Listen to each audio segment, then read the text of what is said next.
Today, I want to talk about international banking challenges. I live in Finland and was just preparing for a trip to the US when I realized I didn't have a lot of US dollars and wanted to transfer some funds around so that I did have some dollars. And the way I did that was I used an account called Wise. Wise is sort of like a virtual bank. Once you set up an account, you can maintain different currency account within your main account, and it's really useful. And I'm going to kind of go through how I use it and why I think it's something you might want to think about. I would say, unless you live or travel internationally, you probably don't need this account. But if you do, it's something that's really helpful to have. If you travel a lot overseas or you're planning to move overseas, then I think it's a great idea to consider setting up a Wise account. There's also another company called Revolut, which is exactly the same. I happen to use Wise, so I'll kind of talk to that one because that's what I'm familiar with. But by the time you see this video, there could be other similar companies out there. Maybe just Google, competitors to Wise or Revolut, so you can see who might be offering similar services right now. The first instance where I think it's really useful to set up a Wise or Revolut account is if you're planning to move abroad. Another time when I think it's quite useful is if you're planning to do a lot of international travel. Starting with the situation where you're going to move abroad, I would say while you're still living in your home country, go ahead and set up an account. And why it's useful is that within Wise, once you set up an account, you can set up different currency accounts. So, for example, I live in Finland, which is a Euro country. I also have a lot of transactions in the UK, which is a sterling country, and I have a lot of transactions in US dollars. So I personally set up 3 different currencies. I can't remember, I'm going to say maybe there's about 20 different currencies you can set up within Wise. But especially if you have your own, if you have the currency of the country where you're going, where you can set up an account, that's quite handy to be able to go ahead and set that up so that you can start making transactions in the local currency and not having to deal with exchange rates and foreign exchange fees and that sort of thing. I was familiar with Wise and with Revolut for many years, but I never really did anything about it. But I had a situation where I had to transfer a lot of money from a UK bank account to a US bank account, and I just used my bank to do that transfer. And afterwards, just out of curiosity, I just went to look to see, okay, how much money would I have saved, or was it, how did it compare if I had used Wise to do the transfer? And for that one transaction, I realized I actually could have saved $600 if I had used a Wise account. And that kind of like really shook me and made me really upset that, I'd known about it, but I'd just been procrastinating. And as soon as I saw that, I immediately went and set up an account, and I've been using it for maybe about a year now that I've been using it, and I've been overall pretty happy with it. When you set up an account, you can use it in 2 different ways. You can have sort of like a virtual account so that you get like let's say like a picture of a digital card. And so when you're doing transactions online, you can actually just type in those numbers and, use it like any other credit card. They use the Visa scheme. Also, you can get a physical card, which means that if you're out and about and you're in stores, you can use it. If you go to an ATM, you can use it. And that's what I do. I did get the physical card because I like to be able to use it when I'm out and about. The way the account operates is that even though you have different accounts, they're all kind of linked. So, for example, like I said, I have a USD account, a sterling account, and a euro account. And if you go and you make a purchase, they will deduct the purchase from your currency balance. So let's say, for example, if I go to the local supermarket and I spend 30 euro on groceries, they will deduct that 30 euros always from my euro account. But if let's say I only have 20 euro in my account, so they will take the first 20 euro from that euro account, but then the last €10, what they'll do is they will check the USD and the sterling account, and whichever one is giving the best exchange rate to the euro at the time, they will take the balance out of that account. I don't know how they figure out which is the best exchange rate, but that's how they explain how they determine which account to use. So far, I've been using it just like any other credit card. I use it for online purchases. I use it in person. I use it any place where, it has chip and pin. It also has contactless. So, you can just use it anywhere normally. And I've never had any problems. I've been very, very happy with the service, which is obviously why I'm doing this video and recommending you get something like that. And again, like I said, there's Wise, and I also think Revolut is also pretty good. The one thing I would say is that I'm cautious because these companies are not banks. So I believe your money is not at all protected. With that in mind, I'm a little bit nervous about keeping too much money in these accounts because if something happened, say in the US, if you've got a bank account and something happens to your bank or credit union, you're protected up to $250,000.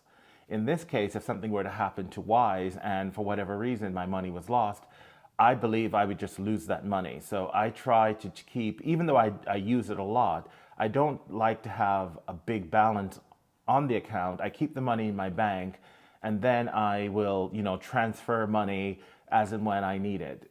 Ideally, I try and keep about 1 month worth of spending in there so that if something happens, yes, I will lose money, but I've only lost 1 month worth spending money from that account.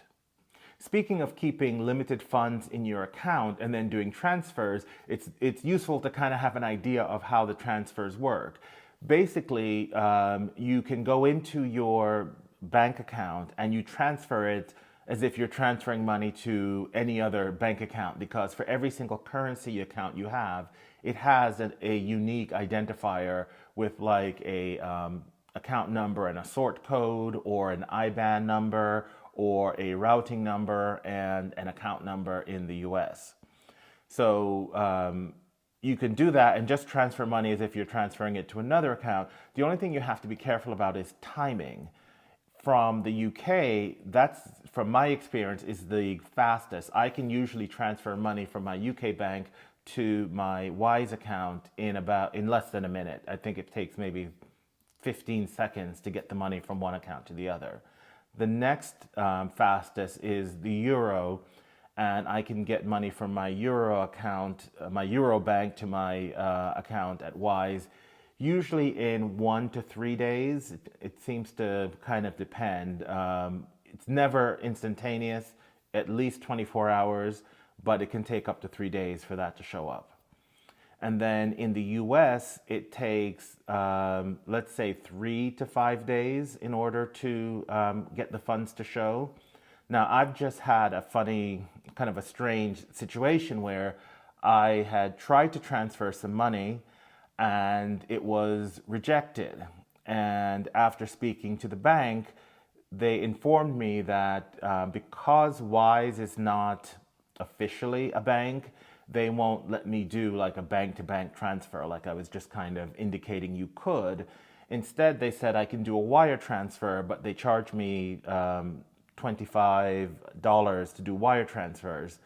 So I'm not too keen on paying $25 every time I want to transfer money to Wise, whereas in my other accounts, I just transfer it free of charge. So I've kind of decided I'm going to make a change, and instead of using my Wise card, I'll just use my debit card whenever I need to make US dollar transactions, and just not do it on the Wise card because I don't want to pay such a large fee to transfer funds to the Wise card. In terms of how you get money into the card, like I mentioned, you can just transfer from your bank account. And as such, you can even have it set up so that, say, your Social Security payment goes into that account because it looks like any other bank account. If you have a pension, you can have it paid into that account. If you do gig work, sometimes I do some, let's say, little consulting side gigs. And if someone's just paying me, a few $100s or sterling or whatever, I can have it paid into that account. And that's quite handy because sometimes if you're doing like a gig and people like to pay in their own currencies, so in such, if I, let's say I was doing something and it was in Mexican peso, assuming they have a Mexican peso account, I haven't checked, I can go ahead and raise an invoice in Mexican peso and, the customer's happy. Or, for me, yes, if I need something paid in euro, I can do that. Or if it's in dollars, I can do that. So that's one thing I quite like about it is that even if you say, you needed a Japanese yen account for an invoice or something like that, you can just easily create one in Wise if it's one of the currencies they support and provide that to your customer. So that's quite handy.